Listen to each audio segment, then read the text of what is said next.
So the year of the backup quarterback's regular season is finally over, and it is now time to predict the playoffs. Of course, that backup quarterback thing is still very relevant as we have a couple of teams here that have backup quarterbacks or backup level quarterbacks starting, or guys that were backups and are now starting. Here's looking at you, Jordan Love, you sexy beast. But, of course, we're going to be starting off, I think, with the 7th seed teams. Going to be starting off with the Steelers first. Big thing to note is, I believe, ever since the 17 game, the 7th seed kind of change has happened. No team from the 7th seed in the wildcard round has actually won their games. I believe they are 0-6 now. And I got to say, looking at the gauntlet here, it don't look too good, and I'm a Packers fan. It don't look too good. It might be 0-8, but we'll see. And the big reason why I say we'll see is the first game we're going to be talking about, the Bills versus Steelers, is the ultimate any given Sunday type of thing. I think a lot of people are coming into this thinking Steelers probably don't have that much of a chance, even though the Bills have been very far from that quote-unquote number 2 seed that they currently possess. They've been way too inconsistent and in general have not looked like the normal Bills. But the big thing is those turnovers. When we're talking about any given Sunday, turnovers are obviously one of the biggest things that can affect that kind of a game. And even though the Steelers are dealing with some injuries, and I know the Bills are too, Rasul Douglas has been huge for them after the trade. Bravo, Goody. Bravo. In a rebuilding year, you made the playoffs, but you lost maybe your best corner, considering Jair doesn't play and Stokes doesn't play, and I don't know, and Jair's kind of inconsistent. I will get to the Packers later, but yeah, Rasul's been great. I don't think he's going to play. Gabe Davis, I don't think he's going to play. TJ Watt, we know isn't going to play. And the Steelers, even though they have a great D-line without TJ Watt, did I call him JJ? I don't know. I was looking at that JJ Watt Photoshop where he was in a Steelers jersey, and he was like, hey, anyone notice? But yeah, I don't know. I think if we're going to be like subjective and not be hot takey just to be hot takey and I'm going to go crazy and say the Steelers are going to win 40-3, I think the Bills win just because their offense is going to be too much for Pittsburgh. I really do. I think the pass game, I think they can get to Josh Allen, obviously, but I think his maneuverability and his ability to extend plays, I just don't think the secondary is going to be able to handle it. And I know the Steelers are getting Minkah Fitzpatrick back, I believe, but overall, I think this is going to be a game where the Bills are going to score too many points, and even though Mason Rudolph and the Steelers' offense has been pretty efficient, and they can control the clock with a really good run game from both of their running backs, not just Najee, but also Warren, who I can't get to develop in any rebuild ever on Madden. I just think the Bills' offense is going to be too much for Pittsburgh, but like I said, with that turnover-heavy team of the Buffalo Bills, it could really go any way. But if I were to guess this one, I would say the Bills probably win. I usually do put up like a number. I don't want to because bad takes get really bad when you have to put your guess of the score. But I would say probably 30-17, which isn't a bad score by any means. These 7th seed teams, especially on the NFC side, do they really deserve to be here? Do they really? Of course, with that, let's move on over to the Packers versus the Cowboys. Let's actually lock that in real quick. The Bills, number 2 seed, winning against number 7 seed. Stop the presses. We've got news. The 7th seed Packers versus the 2 seed Cowboys. As much as I want it to happen as a Packers fan, I just don't know if I see it. I see it 100%. This Packers team is so unpredictable in a good way that you just don't know how many points they're going to hang on your head. And Joe Barry, every once in a while, seems to come along and actually play a good defense. I don't like his consistency for it, but the Packers can play well on defense. They have a lot of talent. It's just they don't usually put it together, and that's really where it becomes a problem. The big thing in this game, of course, is going to be that Dallas Cowboys pass rush, which is probably the best in the league. I'm trying to think. It's very close. There's a lot of really good duos and good D-lines. They're top 3 minimum. They might be the best pass rush in the league.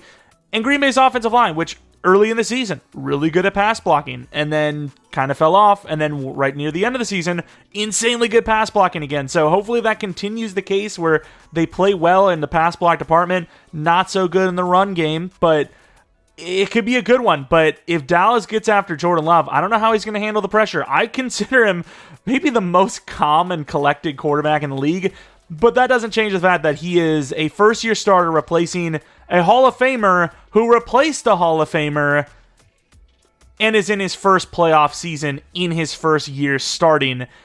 That's a lot of pressure. And of course, it doesn't help that Green Bay has been injured all season long. I will say for the full practices, it seems like Green Bay is getting a little bit healthier. Christian Watson probably going to be another guy that just doesn't play. Elton Jenkins, I don't know if he's going to play, but they really need him.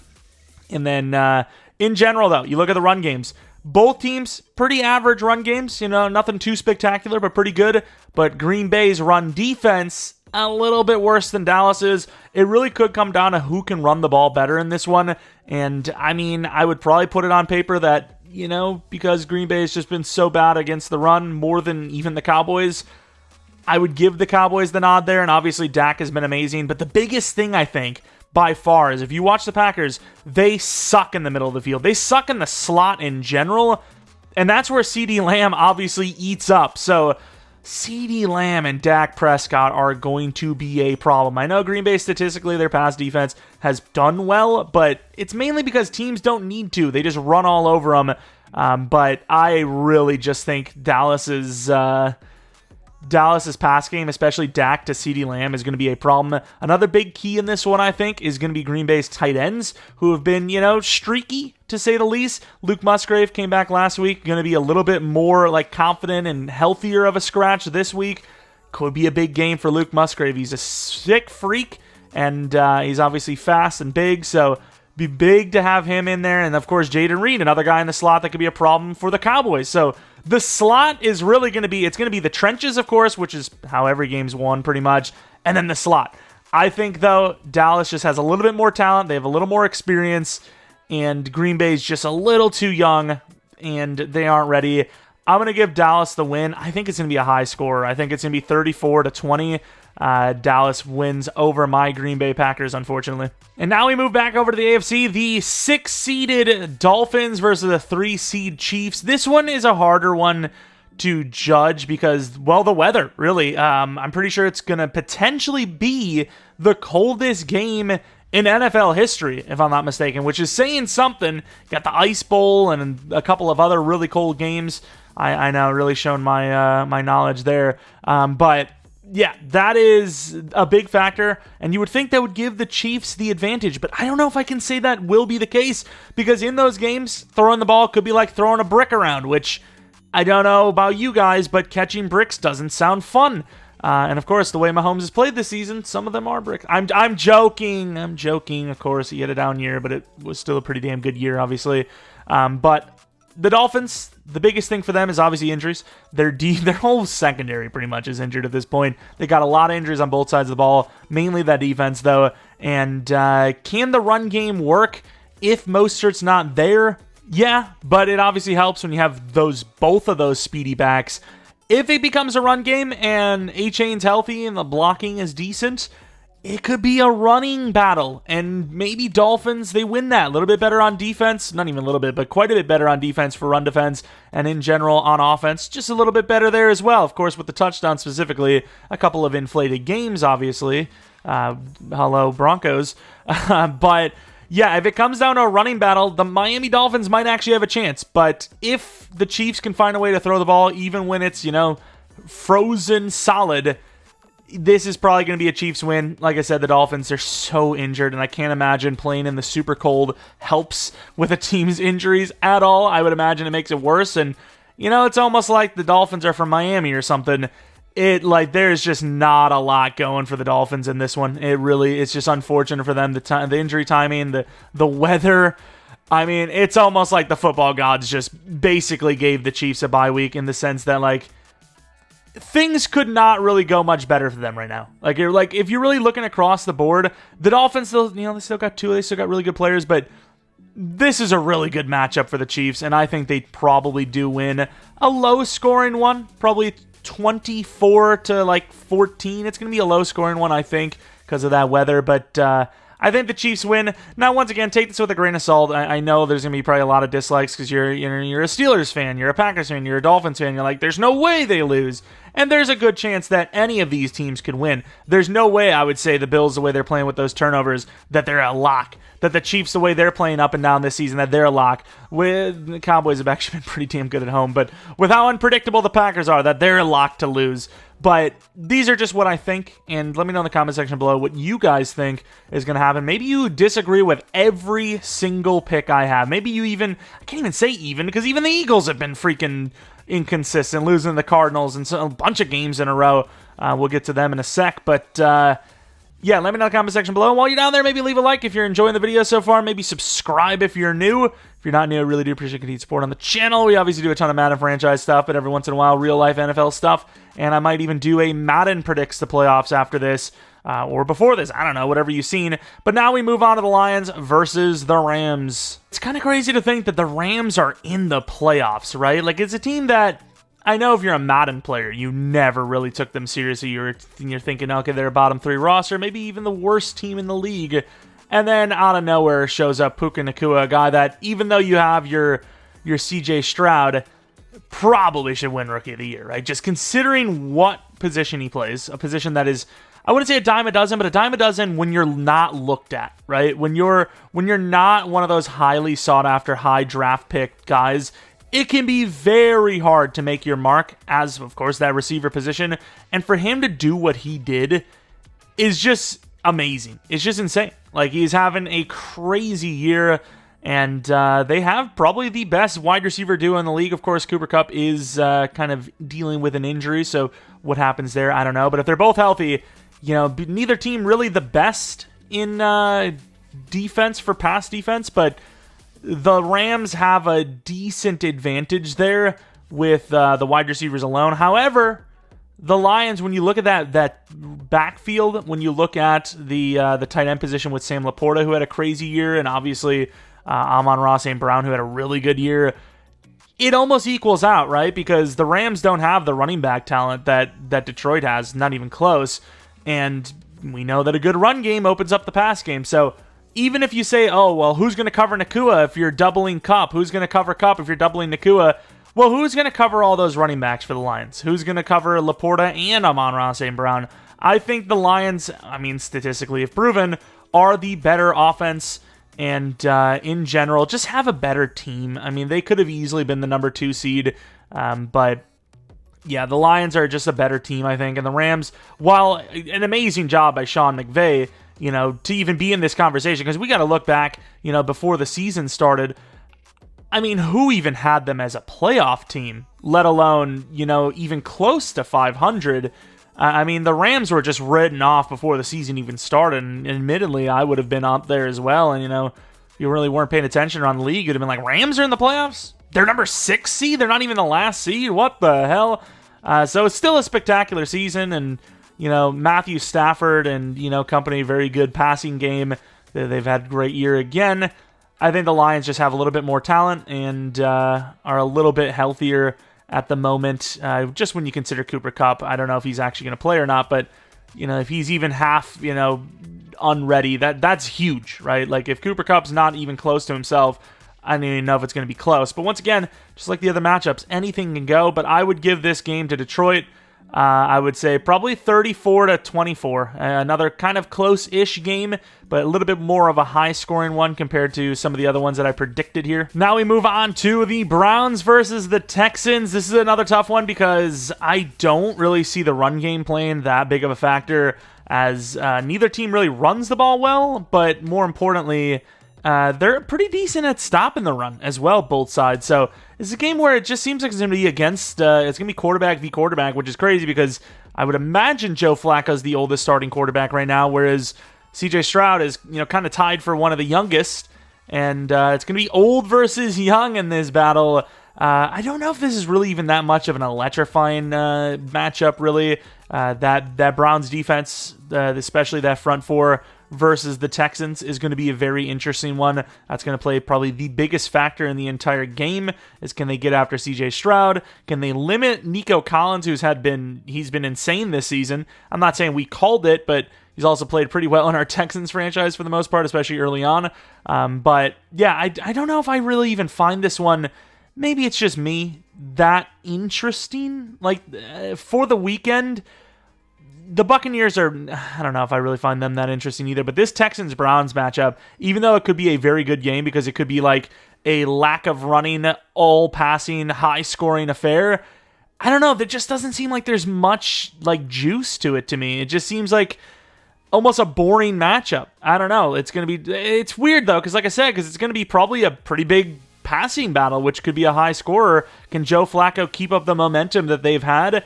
Can the Texans keep up the momentum that they've had? I mean, Texans are a pretty young team right now, but I don't know how to say, who's going to win this game. I think it's hard. I think the Browns have the edge because, like I said, I think this is going to be a passing battle, and the Browns have a better pass defense and a better pass rush. So with that being said, I guess I'm going to give it to the Browns. Like I said, I think there could be some high-scoring game.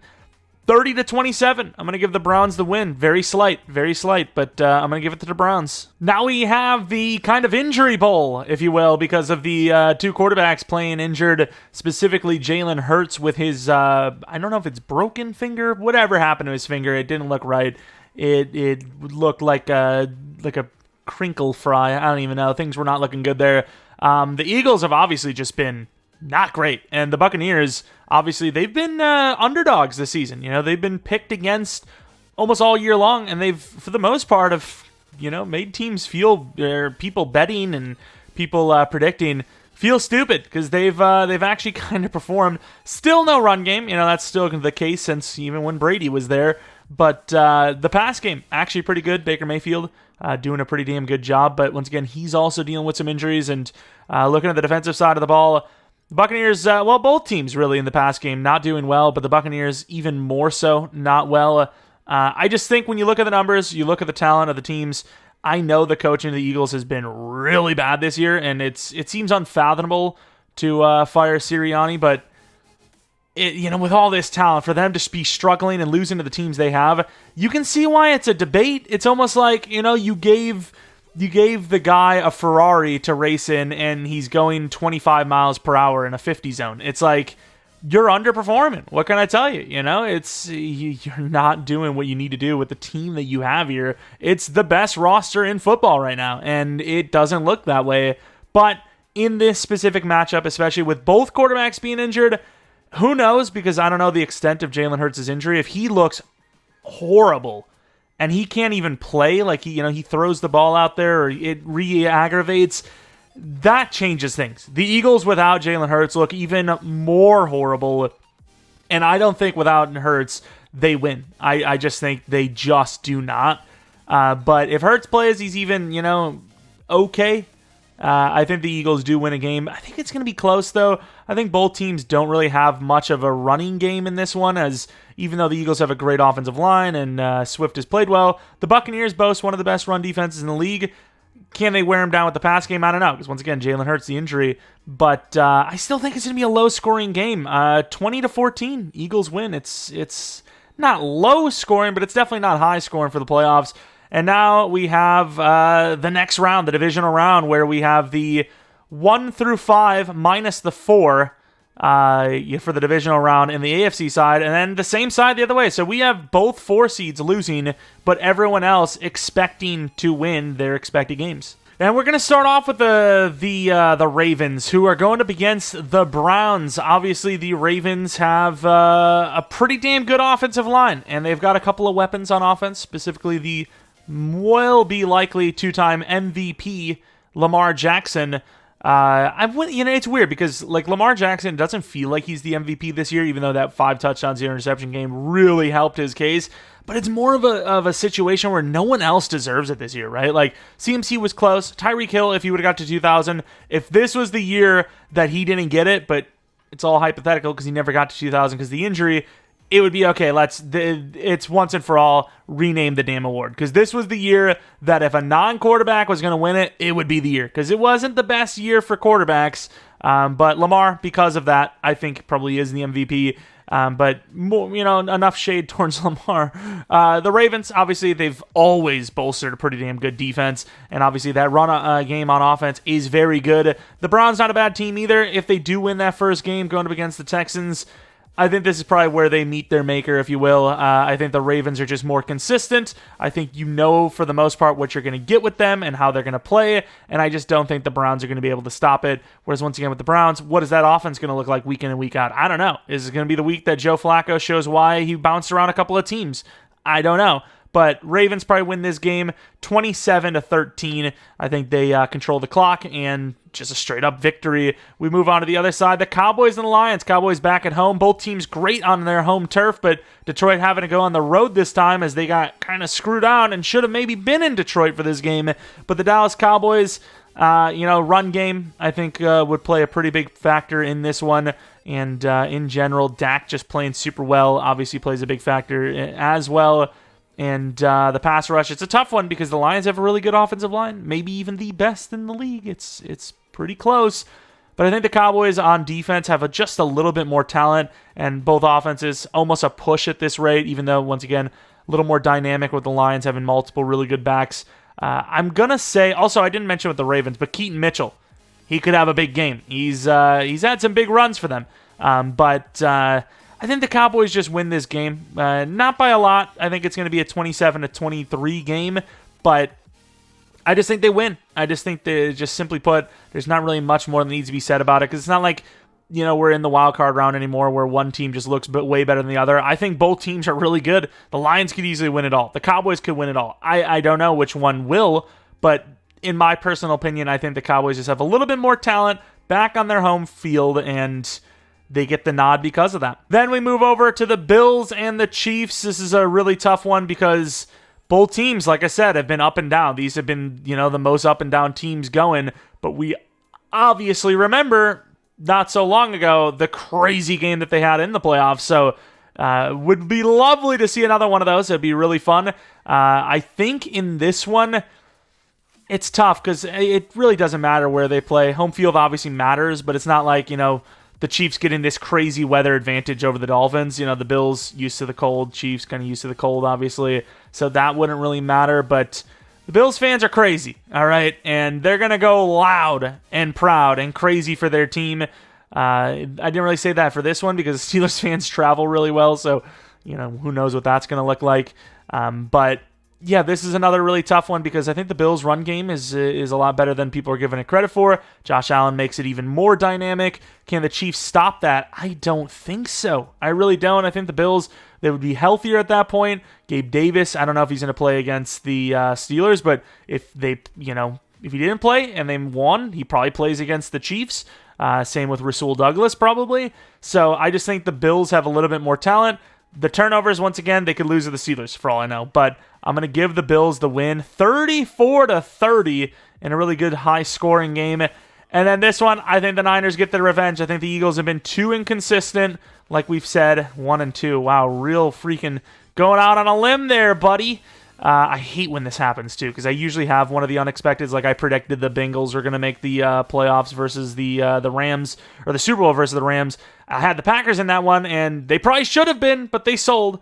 But the Niners, I just think, top to bottom, they're very talented, too, but right now, the Eagles are talented, but right now the Niners are just well-coached, better coached, and a little bit more balanced. But I will say the Niners' offensive line, it worries me. It worries me going against a pretty good pass rush of the Eagles, especially Hassan Reddick. I think that offensive line, if the Eagles could get after it, that would be a game that would, that would be the situation that would get the Eagles the win. And of course, if Jalen Hurts doesn't re-aggravate against the Buccaneers, he would be healthier in theory. So it could be a close game. I would say, 27-24, really close game. I think this is where the Eagles are like, okay, that's that Eagles team we know of, but the Niners being rested, a little healthier, a little better coach, like I said, and with all that talent on offense, I think are just a little bit too much for the Eagles that are, kind of shaky right now with their play.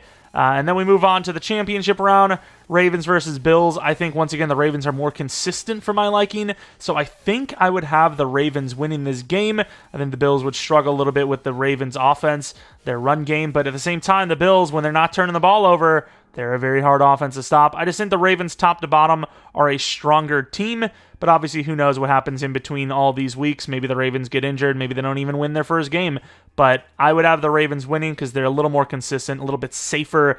And then on the other side, I'm going to go with the Cowboys. I think the Cowboys finally get past, well, really the divisional round and then into the Super Bowl for the first time in how many years? Cowboys are a really strong roster right now. They're pretty well coached, and Dak is playing really, really well. The injuries, it's a little, they're probably used to it by now, but Trayvon Diggs not being there all season long, I mean, imagine what could have been. But that front four against a Niners offensive line that has kind of struggled, I like their odds. I like the Cowboys' odds top to bottom. They're a pretty damn strong team. And the run game, maybe this is the week they get it going. But I think the Cowboys win, I would say 24-20. 24-20. Then you have the Ravens versus the Cowboys in the Super Bowl. This is a tough one because I'd say, top to bottom, another really good situation where both teams have really, really good rosters. And then I think this is a game where, a lot of the predictions I've been saying it's going to be, brawn for brawn, really, where it's like it's going to be a pass game versus a pass game, a run game versus a run game. I think really this is the first time I'm kind of looking at this and thinking it's going to be the Ravens run game versus the Cowboys pass game. Can the Cowboys run defense just get one stop? They've given up a decent bit of rushing touchdowns compared to the Ravens, so I would expect the Ravens to stop the run pretty well. Maybe not the pass as much in this one, whereas obviously vice versa I think is going to be for the Cowboys. I think they'll do pretty well in the pass, not so good in the run. It's really going to come down to who doesn't turn over the ball. I don't know. I feel like there's just something about the Ravens that's just going to be a fumble in that game, and the Cowboys are going to win with a dominant passing attack. It's going to be a tough one. 31-27. I have the Dallas Cowboys of all team, and I know people love seeing the Cowboys on top, winning the Super Bowl. Let me know what you guys think in the comment section below. I mean, the Cowboys, betting on the Cowboys is almost never a good thing. They're just a disaster in the playoffs. They win a game or two, they look pretty good, and they're close in all their losses, it seems, but they just don't quite get back to the championship round, let alone the Super Bowl. And I don't know, I think there's something special about them this year, especially in a league where there's a lot of uncertainties, right? We have so many backup quarterbacks in and so many once-upon-a-time superstar teams like the Chiefs and the Bills, and, they're just up and down. I don't know what to think about them. I think of all I wouldn't even call them underdogs. Who would I say has the best chance to do it and win it all, even though no one's really giving them a fair chance? It could be the Dolphins. Kind of depends on how healthy they can get, but the Dolphins, even though it's a really tough one with the weather and the injuries and everything going against them, they can just win a game and get healthier. I could see them beating any team. I really could. So maybe the Dolphins. The Eagles, once again, they're the 5th seed. They're considered underdogs right now because, well, maybe not in this specific game against the Buccaneers. Everyone keeps betting against them, but the coaching, the way they've played hasn't been great, but the talent is still there. And for the most part, they're relatively healthy, kind of, right? Maybe not Darius Slay, but they're relatively healthy in Jalen Hurts. But, if Jalen Hurts is healthy enough and he gets better and better each day, they could obviously sneak back into the Super Bowl for all we know, and the whole firing Sirianni thing just looks stupid. But this is the way I see it. Let me know in the comment section below what you guys think. Like I said, maybe leave a like, subscribe if you're new. If you're not new, I really do appreciate continued support on the channel. If there's a take that you think is really stupid of me, let me know in the comment section below. I can take some criticism, even though a lot of people get a little too in their feelings, and they're like, you moron, idiot, stupid head. It's like, just be like, hey, I don't know. I don't think your take on the Ravens versus Bills is very good, or the Cowboys versus the Niners, whatever. We probably have another video a little bit later today where I sim the playoffs in terms of the way Madden has it, and see what EA thinks. Perhaps we'll see. Probably 2 videos tomorrow, even though there's games on, and obviously on I wouldn't say obviously, but Sunday I'll probably have a Spider-Man 2 episode on the second channel, PK Plays, and then Monday some sort of rebuild. But that's it. Excited for this weekend? Man, I want this to be true instead. Oh crap, I made a whole mistake. Let it, let's let what? Oh crap, I'd redo this. Well, I mean, boom, why not? But anyways, thanks for watching. Hope you guys come back for the next video. But until next video, see ya.